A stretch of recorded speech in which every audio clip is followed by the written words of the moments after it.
To the Lighthouse by Virginia Woolf. Chapter 7. But his son hated him. He hated him for coming up to them, for stopping and looking down on them. He hated him for interrupting them. He hated him for the exaltation and sublimity of his gestures, for the magnificence of his head, for his exactingness and egotism. For there he stood, commanding them to attend to him.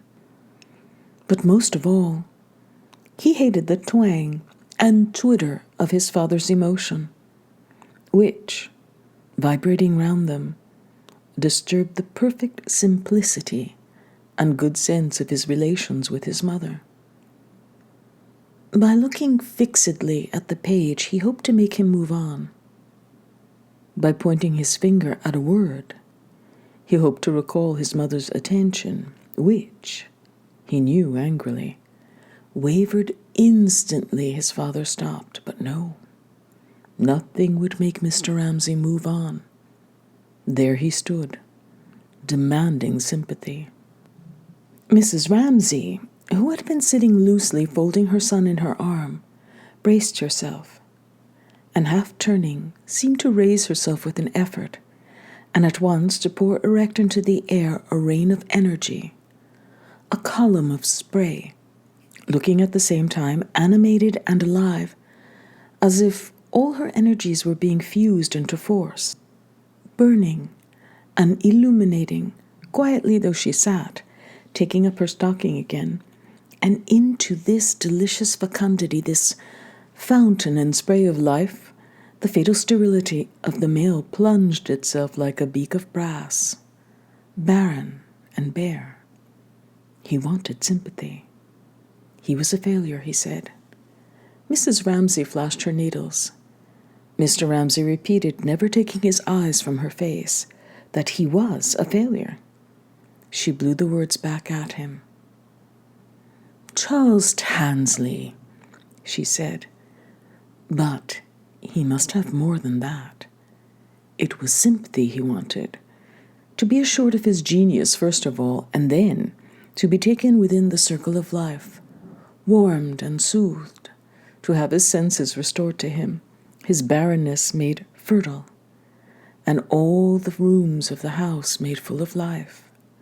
The drawing room. Behind the drawing room, the kitchen. Above the kitchen, the bedrooms. And beyond them, the nurseries. They must be furnished. They must be filled with life. Charles Tansley thought him the greatest metaphysician of the time, she said. But he must have more than that. He must have sympathy. He must be assured that he, too, lived in the heart of life, was needed, not only here, but all over the world. Flashing her needles, confident, upright, she created drawing room and kitchen, setting them all aglow, bade him take his ease there, go in and out, enjoy himself. She laughed, she knitted, standing between her knees, very stiff. James felt all her strength flaring up to be drunk and quenched by the beak of brass, the arid scimitar of the male, which smote mercilessly again and again, demanding sympathy. He was a failure, he repeated. Well, look then, feel then. Flashing her needles, glancing round about her, out of the window into the room at James himself, she assured him, beyond a shadow of a doubt, by her laugh, her poise, her competence, as a nurse carrying a light across a dark room assures a fractious child, that it was real. The house was full, the garden blowing. If he put implicit faith in her, nothing should hurt him, however deep he buried himself or climbed high. Not for a second should he find himself without her. So boasting of her capacity to surround and protect, there was scarcely a shell of herself left for her to know herself by. All was so lavished and spent, and James, as he stood stiff, between her knees, felt her rise in a rosy flowered fruit tree, laid with leaves and dancing boughs, into which the beak of brass, the arid scimitar of his father, the egotistical man, plunged and smote, demanding sympathy. Filled with her words like a child who drops off satisfied, he said at last, looking at her with humble gratitude, restored, renewed, that he would take a turn. He would watch the children playing cricket. He went.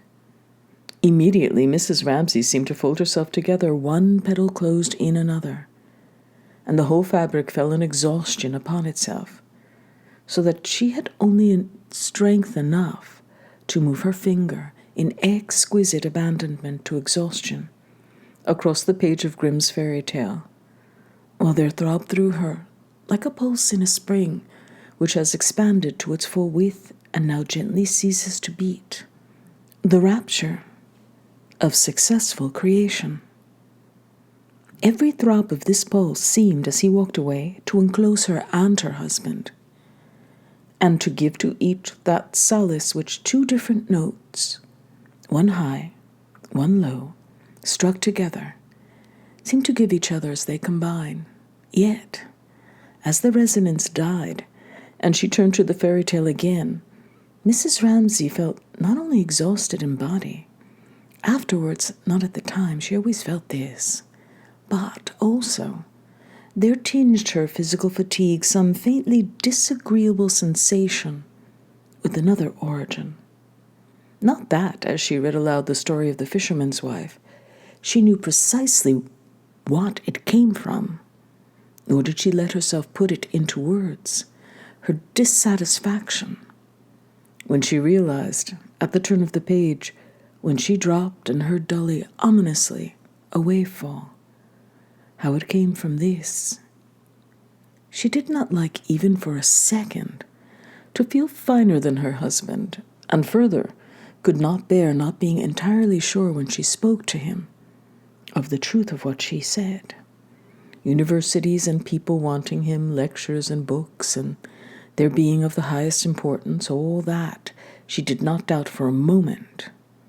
But it was their relation, and his coming to her like that, openly, so that anyone could see, that discomposed her.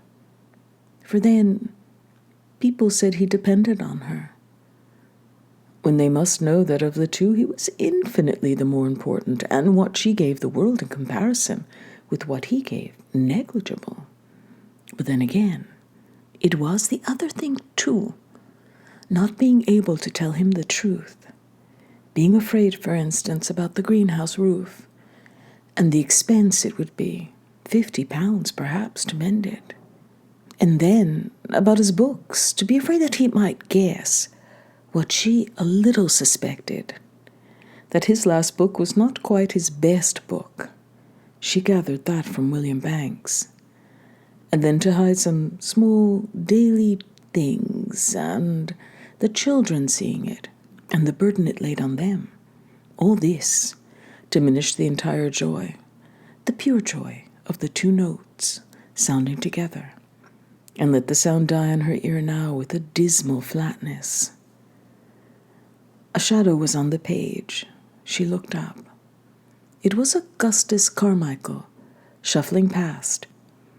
Precisely now, at the very moment when it was painful to be reminded of the inadequacy of human relationships, that the most perfect was flawed, and could not bear the examination which, loving her husband with her instinct for truth, she turned upon it. When it was painful to feel herself convicted of unworthiness, and impeded in her proper function by these lies, these exaggerations, it was at this moment, when she was fretted thus ignobly, in the wake of her exaltation, that Mr. Carmichael shuffled past, in his yellow slippers, and some demon in her made it necessary for her to call out as he passed, "Going indoors, Mr. Carmichael." Chapter 8. He said nothing. He took opium. The children said he had stained his beard yellow with it, perhaps. What was obvious to her was that the poor man was unhappy, came to them every year as an escape, and yet every year she felt the same thing. He did not trust her.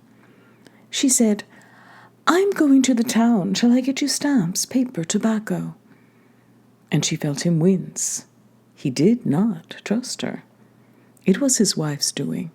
She remembered that iniquity of his wife's toward him, which had made her turn to steel and adamant there, in the horrible little room in St. John's Wood, when with her own eyes she had seen that odious woman turn him out of the house. He was unkempt. He dropped things on his coat. He had the tiresomeness of an old man with nothing in the world to do. And she turned him out of the room. She said in her odious way, "Now, Mrs. Ramsay and I want to have a little talk together." And Mrs. Ramsay could see, as if before her eyes, the innumerable miseries of his life. Had he money enough to buy tobacco? Did he have to ask her for it? Half a crown, 18 pence. Oh, she could not bear to think of the little indignity she made him suffer. And always now. Why, she could not guess, except that it came probably from that woman somehow. He shrank from her. He never told her anything. But what more could she have done? There was a sunny room given up to him. The children were good to him. Never did she show a sign of not wanting him. She went out of her way indeed to be friendly. "Do you want stamps? Do you want tobacco? Here's a book you might like," and so on. And after all, here insensibly she drew herself together physically, the sense of her own beauty becoming, as it did so seldom, present to her. After all, she had not generally any difficulty in making people like her. For instance, George Manning, Mr. Wallace. Famous as they were, they would come to her of an evening quietly and talk alone over her fire. She bore about with her, she could not help knowing it, the torch of her beauty. She carried it erect into any room that she entered. And after all, veil it as she might, and shrink from the monotony of bearing that it imposed on her, her beauty was apparent. She had been admired. She had been loved. She had entered rooms where mourners sat. Tears had flown in her presence. Men and women, too, letting go to the multiplicity of things, had allowed themselves with her the relief of simplicity. It injured her that he should shrink. It hurt her. And yet, not cleanly, not rightly. That was what she minded, coming as it did on top of her discontent with her husband, the sense she had now, when Mr. Carmichael shuffled past, just nodding to her, question with a book beneath his arm, in his yellow slippers, that she was suspected, and that all this desire of hers to give, to help, was vanity.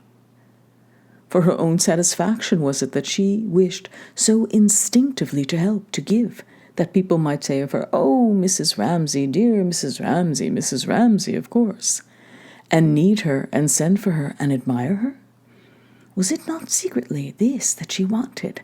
And therefore, when Mr. Carmichael shrank away from her, as he did at this moment, making off to some corner where he did acrostics endlessly, she did not feel merely snubbed back in her instinct, but made aware of the pettiness of some part of her, and of human relations, how flawed they are, how despicable, how self-seeking at their best. Shabby and worn out, and not presumably, her cheeks were hollow, her hair was white, any longer a sight that filled the eyes with joy.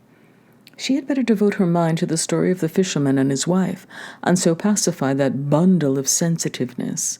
None of her children were as sensitive as he was. Her son, James,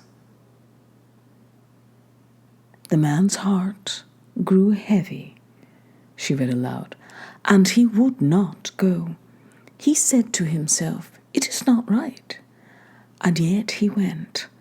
And when he came to the sea, the water was quite purple and dark blue and grey and thick, and no longer so green and yellow, but it was still quiet. And he stood there and said, Mrs. Ramsay could have wished that her husband had not chosen that moment to stop. Why had he not gone, as he said, to watch the children play cricket? But he did not speak. He looked, he nodded, he approved, he went on. He slipped, seeing before him that hedge which had over and over again rounded some pause, signified some conclusion, seeing his wife and child, seeing again the urns with the trailing of red geraniums which had so often decorated processes of thought, and bore, written up among their leaves, as if they were scraps of paper on which one scribbles notes in the rush of reading. He slipped, seeing all this, smoothly into speculation suggested by an article in the Times about the number of Americans who visit Shakespeare's house every year. If Shakespeare had never existed, he asked, would the world have differed much from what it is today? Does the progress of civilization depend upon great men? Is the lot of the average human being better now than in the time of the pharaohs? Is the lot of the average human being, however, he asked himself, the criterion by which we should judge the measure of civilization? Possibly not.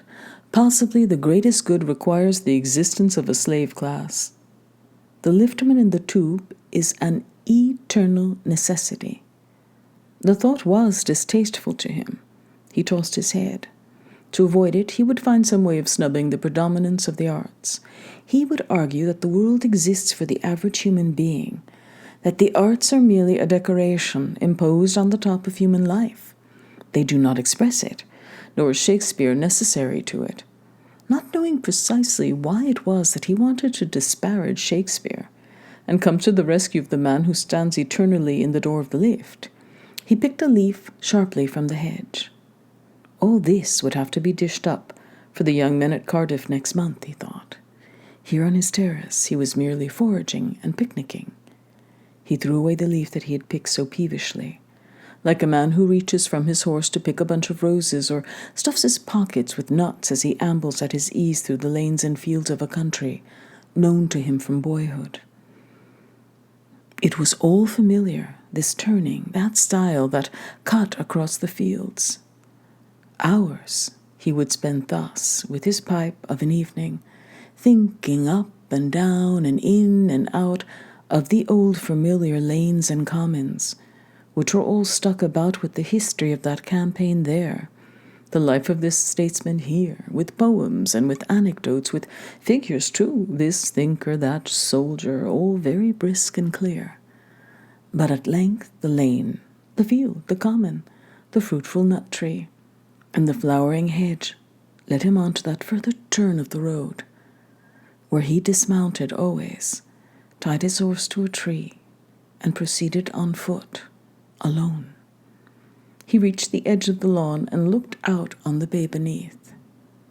It was his fate, his peculiarity, whether he wished it or not, to come out thus on a spit of land which the sea is slowly eating away, and there to stand, like a desolate seabird, alone.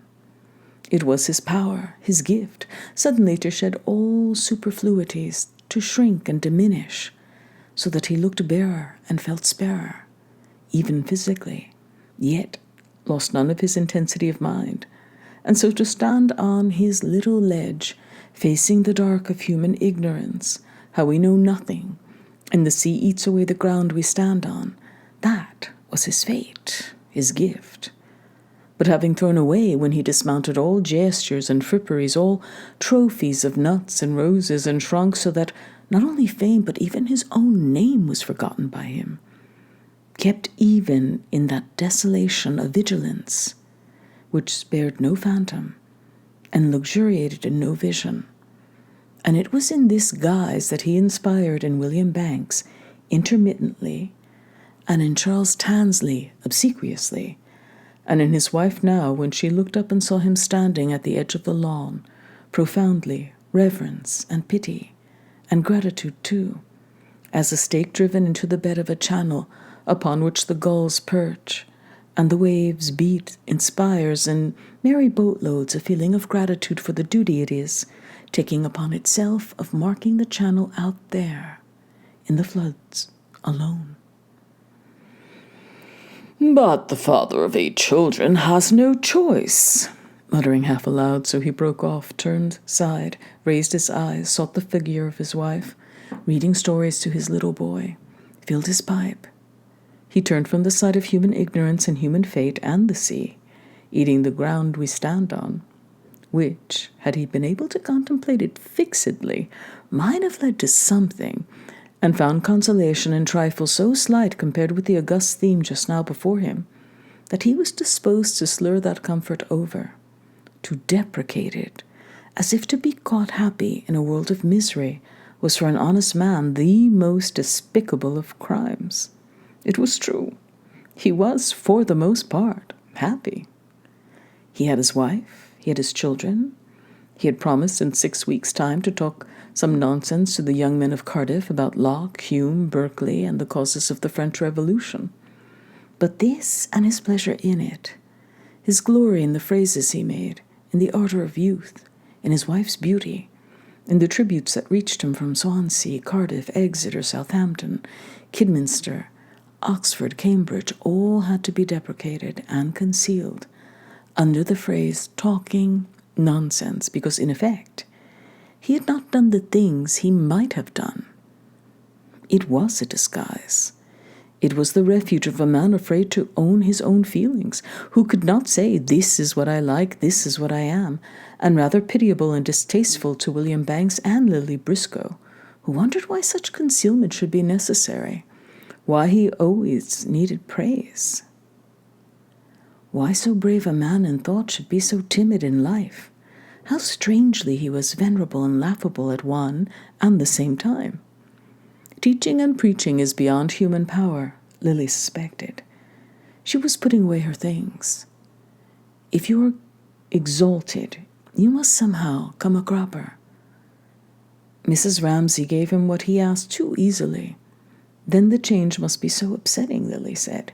He comes in from his books and finds us all playing games and talking nonsense. Imagine what a change from the things he thinks about, she said. He was bearing down upon them. Now he stopped dead and stood, looking in silence at the sea. Now he had turned away again. Chapter 9. Yes, Mr. Banks said, watching him go. It was 1,000 pities. Lily had said something about his frightening her. He changed from one mood to another so suddenly. Yes, said Mr. Banks, it was 1,000 pities that Ramsay could not behave a little more like other people, for he liked Lily Briscoe. He could discuss Ramsay with her quite openly. It was for that reason, he said, that the young don't read Carlyle. A crusty old grumbler who lost his temper if the porridge was cold. Why should he preach to us? Was what Mr. Banks understood that young people said nowadays. It was 1,000 pities, if you thought as he did, that Carlyle was one of the great teachers of mankind. Lily was ashamed to say that she had not read Carlyle since she was at school. But in her opinion, one liked Mr. Ramsay all the better for thinking that if his little finger ached, the whole world must come to an end. It was not that she minded, for who could be deceived by him? He asked you quite openly to flatter him, to admire him. His little dodges deceived nobody. What she disliked was his narrowness, his blindness, she said, looking after him. A bit of a hypocrite, Mr. Banks suggested, looking too at Mr. Ramsay's back, for was he not thinking of his friendship? And of Cam, refusing to give him a flower? And of all those boys and girls, and his own house, full of comfort, but since his wife's death, quiet rather. Of course, he had his work, all the same. He rather wished Lily to agree that Ramsay was, as he said, a bit of a hypocrite.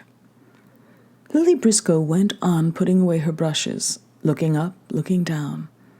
Looking up, there he was, Mr. Ramsay, advancing towards them, swinging, careless, oblivious, remote. A bit of a hypocrite, she repeated. Oh, no, the most sincere of men, the truest, here he was, the best. But looking down, she thought, he is absorbed in himself, he is tyrannical, he is unjust, and kept looking down purposely, for only so could she keep steady, staying with the Ramsays. Directly one looked up and saw them, what she called being in love flooded them. They became part of that unreal but penetrating and exciting universe which is the world seen through the eyes of love. The sky stuck to them, the birds sang through them, and what was even more exciting she felt too, as she saw Mr. Ramsay bearing down and retreating, and Mrs. Ramsay sitting with James in the window, and the cloud moving, and the tree bending, how life, from being made up of little separate incidents, which one lived, one by one, became curled and whole, like a wave which bore one up, and threw one down with it, there, with a dash on the beach. Mr. Banks expected her to answer, and she was about to say something criticizing Mrs. Ramsay, how she was alarming too in her way, high-handed, or words to that effect, when Mr. Banks made it entirely unnecessary for her to speak by his rapture. For such it was, considering his age turned 60, and his cleanliness, and his impersonality, and the white scientific coat which seemed to clothe him. For him to gaze as Lily saw him gazing at Mrs. Ramsay was a rapture equivalent, Lily felt, to the loves of dozens of young men, and perhaps Mrs. Ramsay had never excited the loves of dozens of young men. It was love, she thought, pretending to move her canvas, distilled and filtered. Love that never attempted to clutch its object, but, like the love with which mathematicians bear their symbols or poets their phrases, was meant to be spread over the world and become part of the human gain. So it was indeed. The world, by all means, should have shared it. Could Mr. Banks have said why that woman pleased him so? Why the sight of her reading a fairy tale to her boy had upon him precisely the same effect as the solution of a scientific problem, so that he rested in contemplation of it, and felt as he felt when he had proved something absolute about the digestive system of plants, that barbarity was tamed, the reign of chaos subdued. Such a rapture, for by what other name could one call it, made Lily Briscoe forget entirely what she had been about to say. It was nothing of importance, something about Mrs. Ramsay. It paled beside this rapture, this silent stare for which she felt intense gratitude, for nothing so solaced her, eased her of the perplexity of life, and miraculously raised its burdens as this sublime power, this heavenly gift, and one would no more disturb it while it lasted than break up the shaft of sunlight lying level across the floor. That people should love like this, that Mr. Banks should feel this for Mrs. Ramsay, she glanced at him musing, was helpful, was exalting. She wiped one brush after another upon a piece of old rag, menially, on purpose. She took shelter from the reverence which covered all women. She felt herself praised. Let him gaze. She would steal a look at her picture. She could have wept. It was bad. It was bad. It was infinitely bad. She could have done it differently, of course. The color could have been thinned and faded, the shapes etherealized. That was how Ponsfort would have seen it, but then she did not see it like that. She saw the color burning on a framework of steel, the light of a butterfly's wing lying upon the arches of a cathedral. Of all that, only a few random marks scrawled upon the canvas remained, and it would never be seen, never be hung. And there was Mr. Tansley whispering in her ear, "Women can't paint, women can't write." She now remembered what she had been going to say about Mrs. Ramsay. She did not know how she would have put it, but it would have been something critical. She had been annoyed the other night by some high-handedness. Looking along the level of Mr. Banks's glance at her, she thought that no woman could worship another woman in the way he worshipped. They could only seek shelter under the shade which Mr. Banks extended over them both. Looking along his beam, she added to it her different ray, thinking that she was unquestionably the loveliest of all people, bowed over her book, the best perhaps, but also different too from the perfect shape which one saw there. But why different, and how different? She asked herself, scraping her palette of all those mounds of blue and green, which seemed to her like clods with no life in them now. Yet she vowed she would inspire them, force them to move, flow, do her bidding tomorrow. How did she differ? What was the spirit in her, the essential thing by which, had you found a crumpled glove in the corner of a sofa, you would have known it from its twisted finger, hers, indisputably. She was like a bird for speed, an arrow for directness. She was willful, she was commanding. Of course, Lily reminded herself, I am thinking of her relations with women, and I am much younger, an insignificant person living off the Brompton Road. She opened bedroom windows, she shut doors. She tried to start the tune of Mrs. Ramsay in her head. Arriving late at night, with a light tap on one's bedroom door, wrapped in an old fur coat, for the setting of her beauty was always that, hasty but apt. She would enact again whatever it might be. Charles Tansley, losing his umbrella, Mr. Carmichael snuffling and sniffing, Mr. Banks saying, "The vegetable salts are lost." All this she would adroitly shape, even maliciously twist, and moving over to the window in pretense that she must go, it was dawn, she could see the sun rising, half turn back more intimately, but still always laughing. Insist that she must, Minta must, they all must marry, since in the whole world whatever laurels might be tossed to her, but Mrs. Ramsay cared not a fig for her painting, or triumphs won by her. Probably Mrs. Ramsay had had her share of those. And here she saddened, darkened, and came back to her chair. There could be no disputing this. An unmarried woman, she lightly took her hand for a moment, an unmarried woman has missed the best of life. The house seemed full of children, sleeping, and Mrs. Ramsay listening, shaded lights, and regular breathing. Oh, but Lily would say, there was her father, her home, even, had she dared to say it, her painting. But all this seemed so little, so virginal against the other.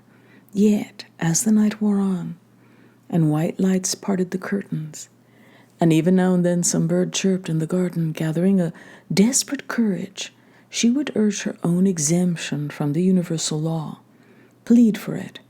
She liked to be alone. She liked to be herself. She was not made for that, and so have to meet a serious stare from eyes of unparalleled depth, and confront Mrs. Ramsay's simple certainty. And she was childlike now, that her dear Lily, her little brisk, was a fool.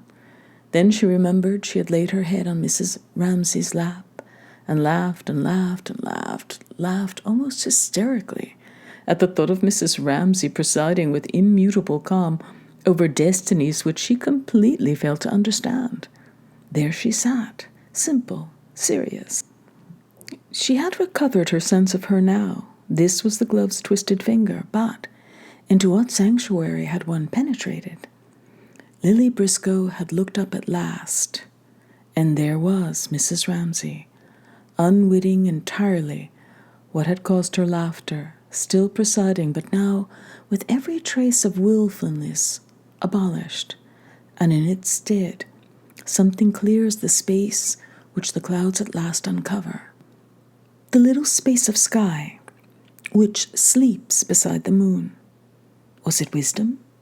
Was it knowledge? Was it once more the deceptiveness of beauty, so that all one's perceptions halfway to truth were tangled in a golden mesh? Or did she lock up within her some secret, which certainly Lily Briscoe believed people must have for the world to go on at all? Everyone could not be as helter-skelter, hand-to-mouth as she was. But if they knew, could they tell one what they knew? Sitting on the floor, with her arms around Mrs. Ramsay's knees, close as she could get, smiling to think that Mrs. Ramsay would never know the reason of that pressure, she imagined how in the chambers of the mind and heart of the woman who was physically touching her were stood, like the treasures in the tombs of kings, tablets bearing sacred inscriptions, which, if one could spell them out, would teach one everything, but they could never be offered openly, never made public. What art was there, known to love or cunning, by which one pressed through into those secret chambers? What device were becoming like waters poured into one jar, inextricably the same, one with the object one adored? Could the body achieve, or the mind subtly mingling in the intricate passages of the brain, or the heart, could loving, as people called it, make her and Mrs. Ramsay one? For it was not knowledge but unity that she desired. Not inscriptions on tablets, nothing that could be written in any language known to men, but intimacy itself, which is knowledge, she had thought, leaning her head on Mrs. Ramsay's knee. Nothing happened, nothing, as she leant her head against Mrs. Ramsay's knee. And yet, she knew knowledge and wisdom were stored up in Mrs. Ramsay's heart. How then, she'd asked herself, did one know one thing or another about people, sealed as they were, only like a bee, drawn by some sweetness or sharpness, in the air intangible to touch or taste? One haunted the dome-shaped hive, ranged the wastes of the air over the countries of the world alone, and then haunted the hives with their murmurs and their stirrings, the hives which were people. Mrs. Ramsay rose, Lily rose, Mrs. Ramsay went. For days there hung about her, as after a dream, some subtle change is felt in the person one has dreamt of, more vividly than anything she said, the sound of murmuring. And as she sat in the wicker armchair in the drawing-room window, she wore to Lily's eyes an august shape, the shape of a dome. This ray passed level with Mr. Banks's ray straight to Mrs. Ramsay, sitting, reading there with James at her knee. But now, while she still looked, Mr. Banks had done. He had put on his spectacles, he had stepped back, he had raised his hand, he had slightly narrowed his clear blue eyes, when Lily, rousing herself, saw what he was at, and winced like a dog who sees a hand raised to strike it. She would have snatched her picture off the easel, but she said to herself, one must.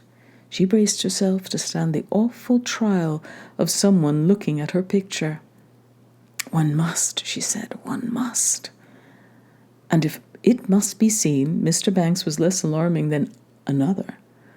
But that any other eye should see the residue of her 33 years, the deposit of each day's living mixed with something more secret than she had ever spoken or shown in the course of all those days, was an agony. At the same time, it was immensely exciting. Nothing could be cooler and quieter.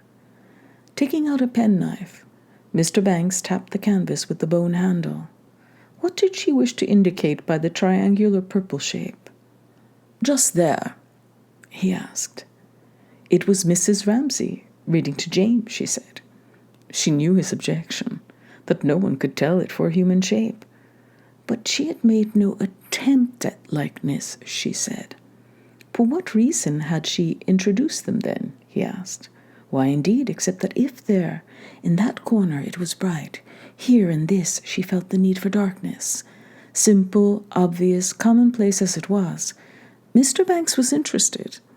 Mother and child, then, objects of universal veneration, and in this case the mother was famous for her beauty, might be reduced, he pondered, to a purple shadow, without irreverence.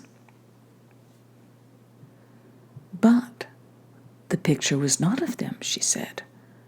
Or not in his sense.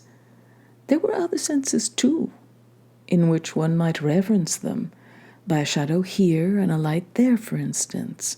Her tribute took that form if, as she vaguely supposed, a picture must be a tribute.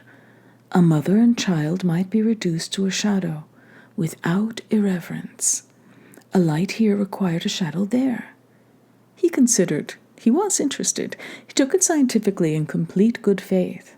The truth was all that his prejudices were on the other side, he explained. The largest picture in his drawing room, which painters had praised and valued at a higher price than he had given for it, was of the cherry trees in blossom on the banks of the Kennet. He had spent his honeymoon on the banks of the Kennet, he said. Lily must come and see that picture, he said. But now he turned with his glasses raised to the scientific examination of her canvas.